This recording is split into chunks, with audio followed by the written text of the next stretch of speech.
ये जो चार्ट है वो केल्विन साइकिल की चार्ट है। मेरे पास एक निमोनिक्स है जिसके थ्रू आप याद रख सकते हो। निमोनिक्स थोड़ा सा अजीब है लेकिन हाँ आप इजीली इस चार्ट को याद रख सकते हो। तो चलिए स्टार्ट करते हैं।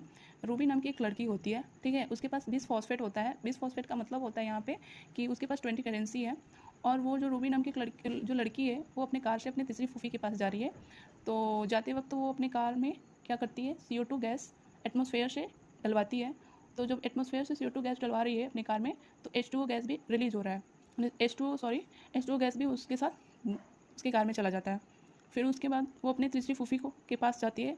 तो वो जो लड़की रूबी है वो अपने फूफी को शॉर्ट में 3 PZA करके बुलाती है, कहती है। और 3 PZA शॉर्ट में बोलती है उनको।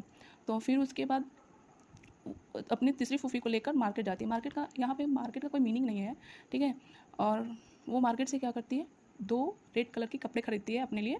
तो उसको 2 ATP, ठीक है, खर्च करना पड़ता है। ATP का यहाँ पे करेंसी के फॉर्म में है। आपको पता है कि उसके पास 20 करेंसी है और उसको 2 ATP खर्च करनी पड़ती है। पर उसको खर्च तो करना पड़ता है पर उसको नगद के फॉर्म में देना पड़ता है, मतलब कि कैश में देना पड़ता है उसको। फिर क्या होता है कि जैसे 2 ATP खर्च करती है तो आप इसको याद रख सकते हो कि ADP plus phosphate NADP plus form होता है। फिर उसके बाद क्या होता है कि वो मार्केट से ही यहाँ पे ट्राइओस फॉस्फेट लिखा हुआ है। तो ट्राइओस फॉस्फेट 3 फॉस्फेट उसको खर्च करना पड़ता है और उस 3 फॉस्फेट को खर्च करके वो शुगर खरीदती है। सुक्रोज स्टार्च लिखा हुआ है तो उसको आप याद रख सकते हो, शुगर खरीदती है, चीनी खरीदती है। फिर वो यहाँ पे रीजनरेशन लिखा हुआ है। रीजनरेशन का मतलब आप यहाँ पे रिटर्न के फॉर्म में याद रख सकते हो। वो अपने घर रिटर्न कर रही है तो उसकी जो तीसरी, यहाँ पे 3 लिखा हुआ है, तो उनकी जो तीसरी बुआ है उसको 1 ATP देती है।